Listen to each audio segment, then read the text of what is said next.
बच्चों नमस्कार। आज हम प्रश्नावली 1.2 के प्रश्न उत्तर करेंगे। तो पहला प्रश्न देखो क्या है, ऐसे पूर्णांक युग्म लिखिए जिसका योग -7 है। चलो हम जानते हैं कि पूर्णांक संख्या क्या होती है, वे संख्या जिसमें प्लस वाली संख्या भी हो, माइनस वाली संख्या भी हो और इसके साथ में क्या हो, जीरो भी हो। तो ऐसी सभी संख्याओं को हम क्या कहेंगे, पूर्णांक कहेंगे। अब हमें क्या करना है, पूर्णांक संख्याओं का एक ऐसा युग्म यानी जोड़ा लेना है। ठीक है, क्या लेना है, जोड़ा। देखो पूर्णांक संख्या हमें ये तो पता है कि बीच में क्या होता है, जीरो होता है। इधर सारी प्लस की 1, प्लस की 2, प्लस की 3 ऐसे करके प्लस अनंत संख्या होती है। और जीरो के इस तरफ माइनस की 1, माइनस की 2, माइनस की 3 और ऐसा करके यहाँ पर सारी कैसी संख्या होती है, माइनस की अनंत संख्या होती है। तो इन संख्याओं में से हमें कोई दो संख्या लेनी है, क्योंकि इनका क्या लेना है, जोड़ा लेना है, युग्म लेना है। तो इन दोनों संख्याओं में से कोई भी हमें दो संख्या लेनी है और इनका योग क्या होना चाहिए, -7 होना चाहिए। योग यानी उनको जोड़ने पर -7 आना चाहिए। तो मैं क्या करता हूँ, जैसे मैंने ले लिया -2, देखो ए कर रहा हूँ मैं, है ना, -2 लिया। फिर मुझे इसको जोड़ना है। तो बताओ -2 को मैं ऐसी कौन सी संख्या में जोड़ूँ कि -7 आए, है ना। क्या आना चाहिए, -7, यानी उत्तर मुझे -7 चाहिए। तो मुझे वो संख्या क्या लेनी पड़ेगी, -3 लेनी पड़ेगी। देखो मुझे 7 तक चलना है। यहाँ पर देखो ये -3, ये -4, -5, -6 और -7। मुझे -7 तक चलना है, तो 0 से चलना पड़ेगा, है ना। तो मुझे दो संख्या 2 बार रुकना है। तो मैंने क्या किया, एक बार 2 पर रुका तो मैंने -2 लिया। फिर मुझे -3 बार और चलना पड़ेगा। तो देखो ये 1, 2 और 3, मुझे -7 चाहिए। तो अभी तो ये 5 ही हुआ, है ना। तो मुझे और चलना पड़ेगा, 1, 2, 3, 4, 5 बार चलना पड़ेगा। तो मुझे यहाँ कितना लेना पड़ेगा, 5। तो एक तो मुझे -2 लेना है और एक मुझे -5 लेने, तब जाके कितना आएगा, -7 आएगा। अब यदि मैं इसको सरल करता हूँ तो -2 कोष्टक तो खुलेगा क्योंकि आगे कोई संख्या नहीं है, और यहाँ इंटू है तो प्लस इंटू माइनस हम जानते हैं क्या होता है, माइनस होता है, और ये हो जाएगा 5। माइनस माइनस की संख्या जुड़ती है और माइनस का निशान आता है। तो 5 और 2 कितना हो गया बेटा, 7 हो गया। तो -7 हमें चाहिए था और -7 हमने लेके आए। तो वो दो पूर्णांक कौन से है, -2 और -5। अब हमें यहाँ उत्तर लिखना है। तो उत्तर कैसे लिखना है, ए का, ये तो मैंने समझाया आपको। ए का उत्तर होगा, वे दो पूर्णांक है -2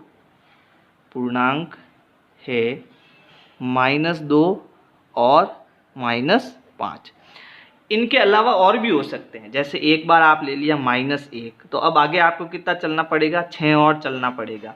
तो दूसरा युग्म कौन सा होगा, -6। तो 6 और 1 कितना हो गया, 7, है ना, -7। अब अंतर -10 हो, यानी मुझे कितना लाना है, -10 लाना है, और मुझे इनका क्या करना है, अंतर करना है। ठीक है, आप कोई भी एक संख्या ले लो, 1, 2, 3 में से कोई भी संख्या ले लो, उसका अंतर निकालना है अपने को। ठीक है, तो जैसे हमने कोई संख्या ले ली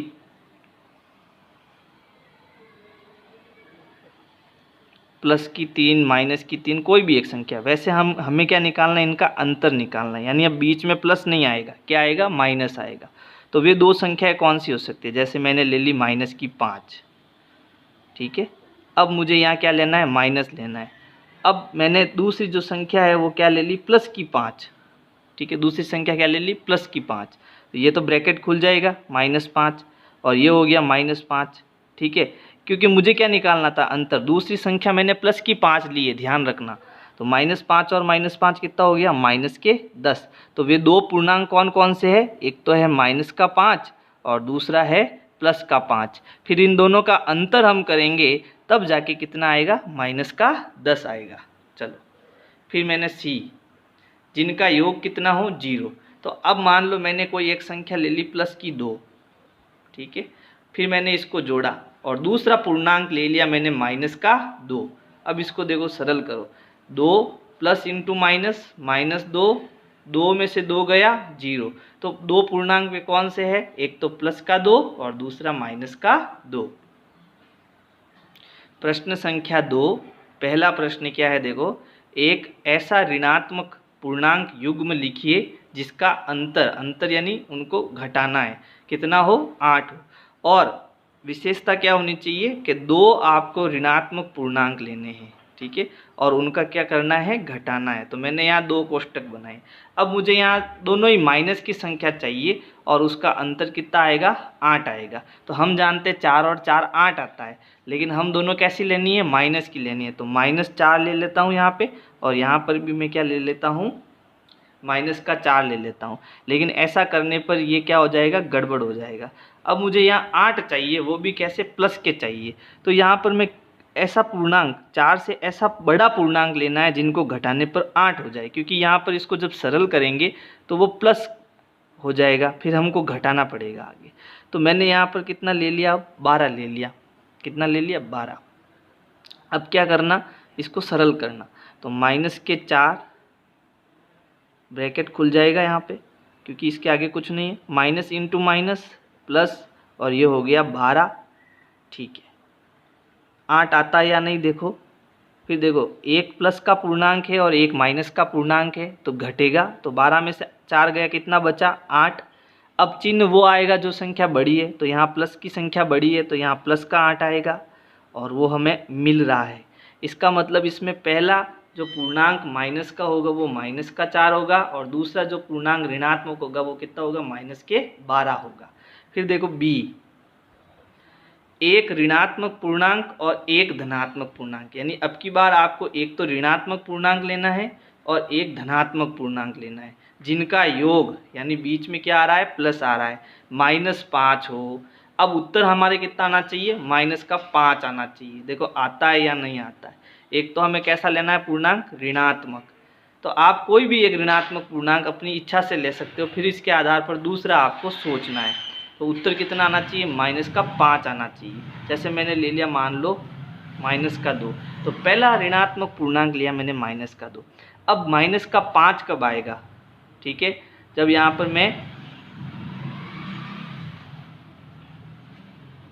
अब मुझे यहाँ धनात्मक पूर्णांक लेना है, ठीक है। तो धनात्मक पूर्णांक आपका छोटा, आप 2 नहीं मान सकते, ठीक है, आपको यहाँ पर एक धनात्मक पूर्णांक लेना है। तो आप कोई बड़ी संख्या लो, जैसे आपने ली -10, कितनी ली, -10। चलो अब करते हैं इसको, -10 ली। फिर आपको यहाँ पर ऐसी कौन सी प्लस की संख्या रखनी है कि दोनों घटाने पर -5 आए। तो ये बड़ी होनी चाहिए, ये छोटी होनी चाहिए, तब माइनस की संख्या आएगी, क्योंकि माइनस की बड़ी होनी चाहिए। तो मैंने यहाँ ले ली 5। अब देखो 10 में से 5 गया, -5। अब सरल करते हैं इसको, तो -10 कोष्टक हट जाएगा, यहाँ पर +5, एक संख्या माइनस की एक संख्या प्लस की, तो घटेगा। तो घटाओ, -10 में से 5 गया 5, लेकिन क्योंकि माइनस का बड़ा है तो यहाँ भी कैसा निशान आएगा, माइनस का। तो ये -5 आ गया, ठीक है। तो इसमें हमने क्या देखा कि वो ऋणात्मक पूर्णांक तो -10 है और धनात्मक पूर्णांक कैसा है, +5 है। फिर एक ऋणात्मक पूर्णांक और एक धनात्मक पूर्णांक लिखिए जिनका अंतर -3 है। पहले ऋणात्मक फिर धनात्मक, ठीक है। पहले सी करते हैं अपन, ऋणात्मक फिर धनात्मक, और इन दोनों का क्या करना, अंतर करना, और वो अंतर कितना आना चाहिए, -3 आना चाहिए, ठीक है। तो यहाँ पर देखो माइनस की संख्या कब आएगी, जब माइनस का क्या हो, बड़ा हो, और पहले हमें बड़ा लेना है, ठीक है। तो मैंने कोई भी संख्या 10 के आसपास ले लो आप, जैसे -10 ले ली। अब दूसरी आपको धनात्मक लेनी है, तो 10 में से मैं कितनी संख्या घटाऊंगा तो -3 आएगा, तो आपको होंगे 7, है ना, -3 आएगा। तो यहाँ पर देखो -10 फिर -7, दोनों का अंतर है ना, तो यहाँ पर एक मिस्टेक हो गई। यहाँ पर धनात्मक संख्या जो है,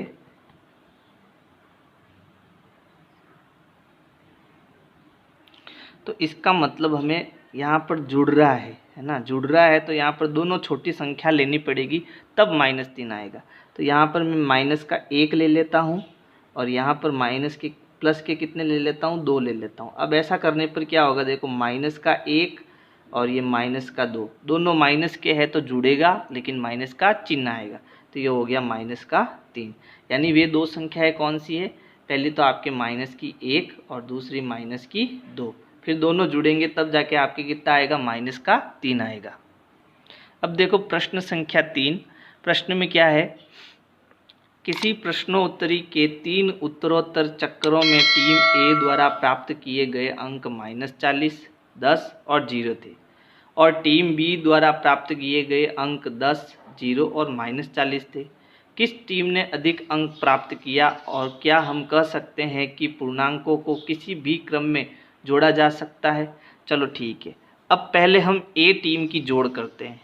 टीम ए के अंकों का योग, अंकों का योग। अब देखो टीम ए के कितने कितने अंक थे, -40, उसके बाद 10 और उसके बाद 0। तो यहाँ पर -40 फिर +10, क्योंकि इन सबको जोड़ना है, +0। अब 0 का तो कोई मतलब नहीं होता, तो ये दोनों प्लस के हैं तो जुड़ेंगे और प्लस का निशान आएगा। तो 10 में मैंने 0 जोड़ा तो कितना आएगा, 10 ही आएगा। ये हो गया -40 + 10। अब ये दोनों देखो, एक प्लस का है और एक माइनस का है तो घटेगा, है ना, तो घटाओ।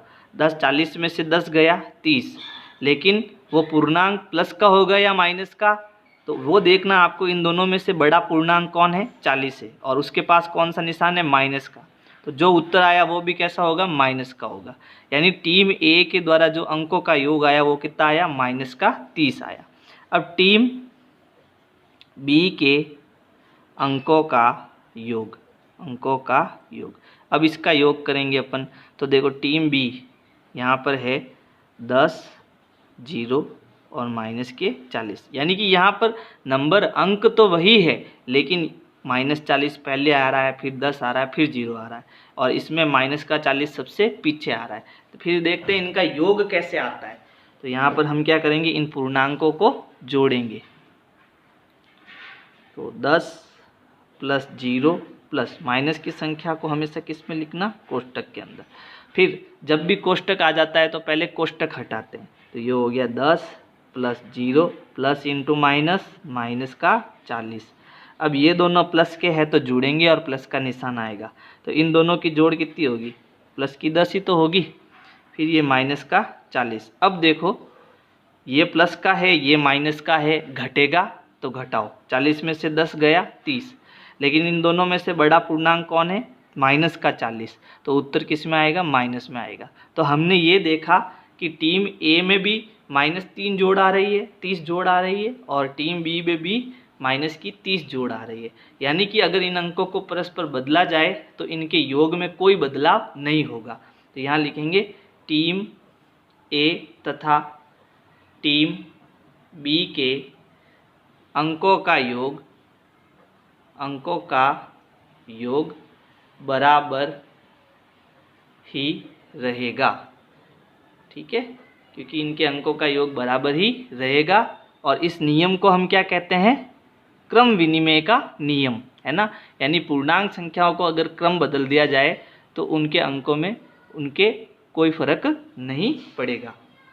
योज्य क्रम विनिमय, योज्य क्रम विनिमय, ये कौन सा नियम है, योज्य क्रम विनिमय का नियम है। अब देखो प्रश्न संख्या 4। ये जो प्रश्न है इसमें हमें निम्न कथनों को सत्य बनाने के लिए रिक्त स्थानों की पूर्ति कीजिए। हमें रिक्त स्थानों की पूर्ति करनी है।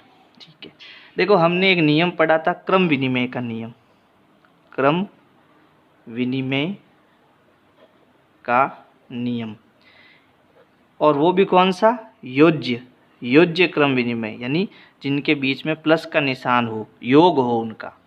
तो इस नियम के अनुसार अगर कोई दो संख्या है, मैंने ली ए और बी, ठीक है, उन दोनों की जोड़ कर रहे हैं, दोनों पूर्णांक है, तो इनको हम ऐसे भी लिख सकते हैं b + a, b को इधर और a को इधर। इसी को हम क्या कहते हैं, क्रम विनिमय का नियम। तो यहाँ देखो -5 है और यहाँ -8 है।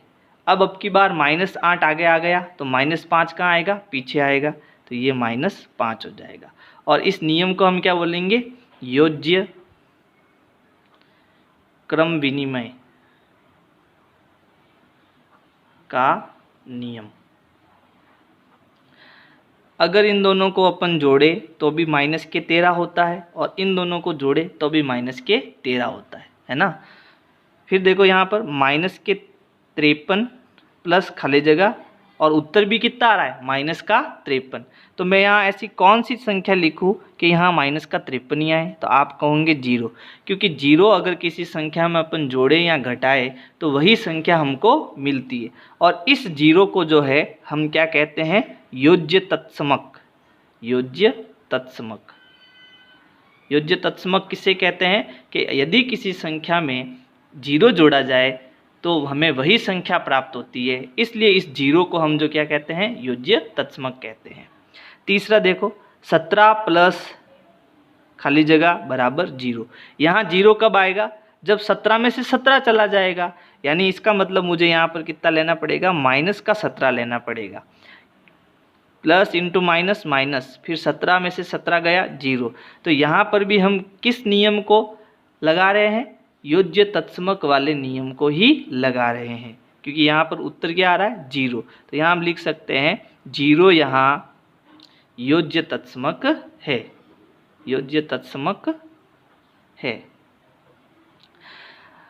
चौथा देखो, एक नियम होता है साहचर्य का नियम, और वो भी किसके लिए, योग के लिए, योज्य साहचर्य का नियम।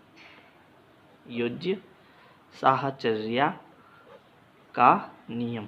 अब इसमें क्या होता है कि अगर मैं 3 संख्या लूँ A B C और मैं ऐसे लिखूँ इसको, पहले मैंने A और B को जोड़ा, फिर जाके मैंने किसको जोड़ा, C को जोड़ा, ठीक है।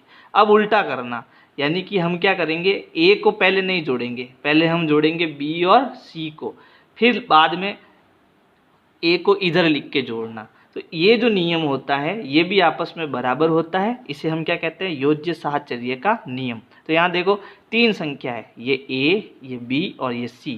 तो यहाँ देखो A और B तो आ गया, तो यहाँ अंतिम में कौन बचा, C। तो यहाँ पर क्या आएगा, माइनस का 7। और यहाँ हम क्या लिख सकते हैं, योज्य साहचर्य का नियम।